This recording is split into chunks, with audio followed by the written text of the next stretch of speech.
Okay, so Chapter 4 was called The Philosophical Foundations of U.S. Education. It talked about the importance of philosophy for teachers, the nature of philosophy, what determines our educational philosophy, the branches of philosophy, the 5 modern orientations, philosophical orientations to teaching, and what psychological orientations have influenced teaching philosophies, and how can we develop our educational philosophy. So educational philosophy enables teachers to understand complex political forces that influence schools.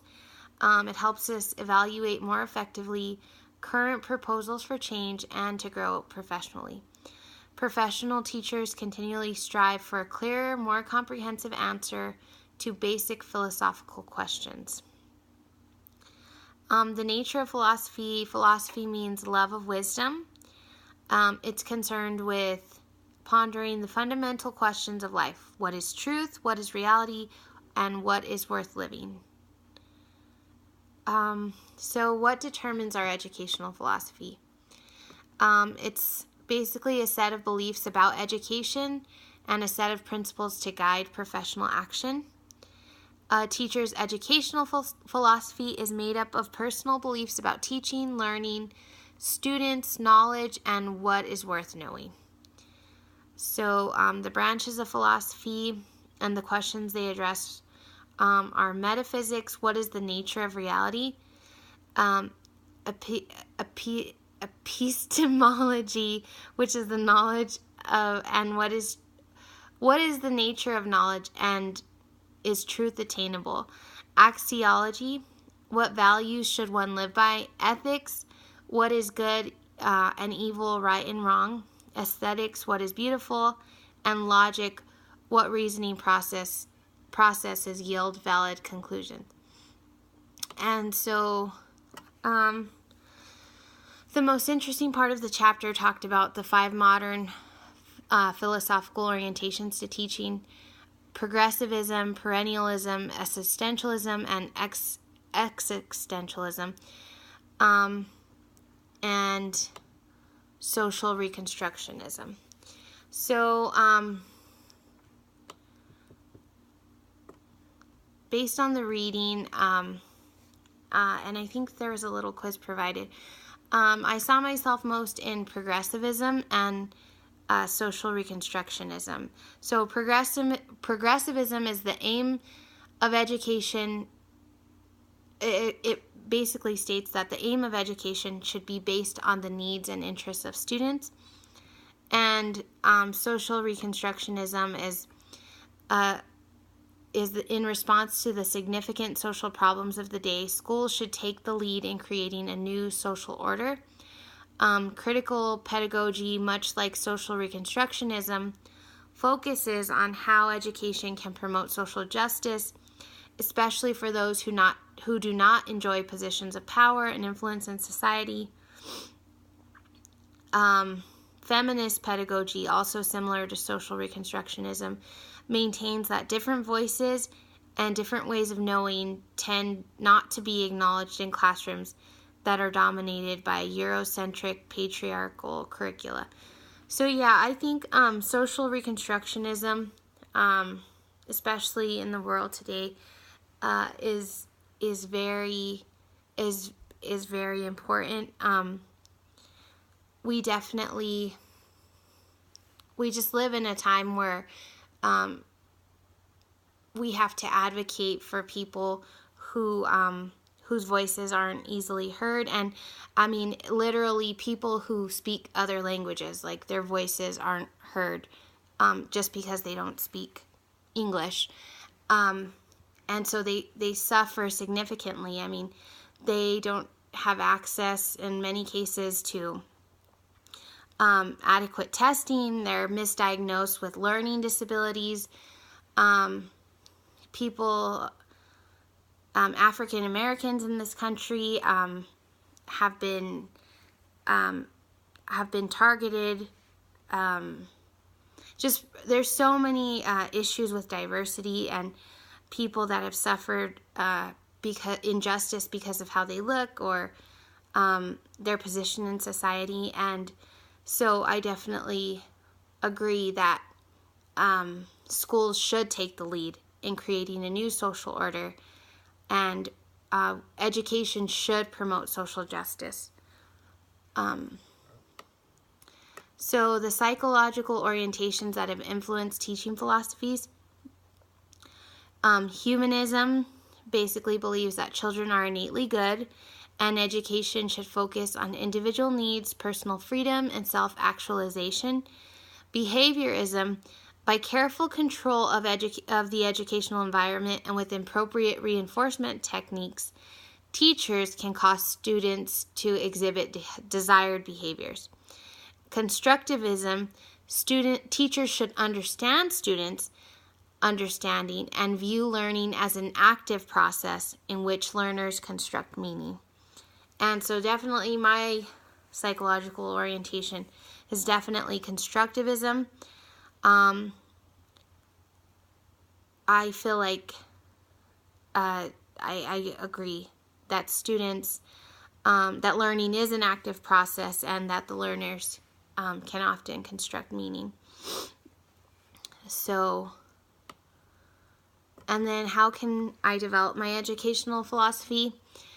The book said, most teachers develop an eclectic educational philosophy. And so, when I read through the chapter and I saw the different examples, I saw the value in all of them and I saw the positive aspects. I don't think any one can be taken by itself. I think definitely an eclectic philosophy is best. So chapter 5 was called The Historical Foundations of Education. It discussed why educational history is important, what were the European antecedents of American education,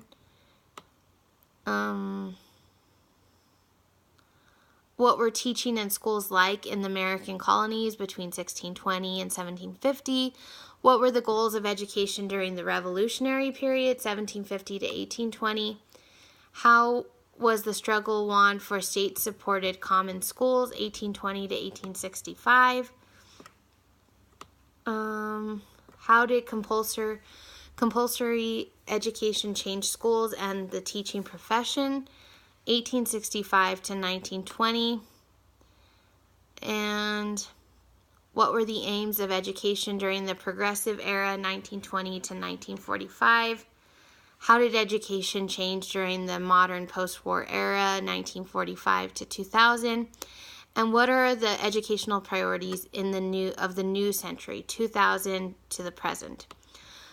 So that is several years. It's important for us to understand educational history so that we can provide leadership and improve our educational future. And it's an important part of professional knowledge. So many practices in today's schools had their origins in Europe, and where the role of education was to prepare children and youth for adulthood. I thought it was interesting how, Socrates questioned pupils to reveal errors in their thinking and to lead them to eternal truths. Plato, a student of Socrates, founded the academy, often called the world's first university. Aristotle, a student of Plato, was a realist who believed that reality, knowledge, and value exist independent of the mind. So there's a lot of learning going on between them. Roman education, patterned after Greek education, consisted of the ludus or elementary school and a secondary or grammar school. A lot happened from 1620 until now. The thing I found, it was very interesting to see the origins of U.S. education. and just how NEA came about and kindergartens. I also thought John Dewey's laboratory school at the University of Chicago was interesting. The curriculum was based on children's interests and needs. During that same era, Maria Montessori developed age-appropriate materials and teaching strategies that were implemented in the U.S. and throughout the world. Obviously, progressive education is what I said I felt like sounded the most appealing to me, and I definitely identified with most. So those years were super important. And then I thought, now, 3 trends will continue to be the educational priorities during this century: equity for all students, excellence and high standards, and accountability for schools and teachers. So right off the bat, I understand we are living in a diverse world, and education is making strides to accommodate students. I mean, we have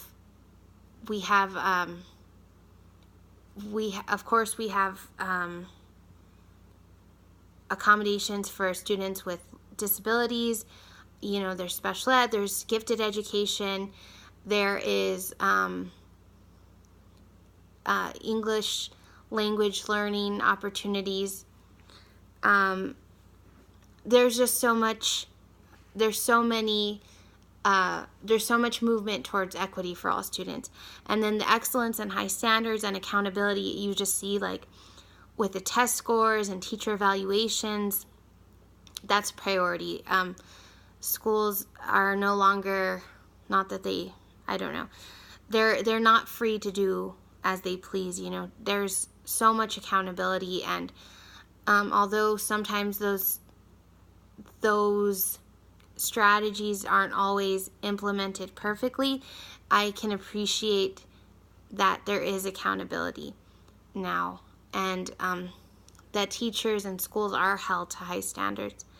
I thought something I watched a while back was about the XQ Super School. It was this whole movement.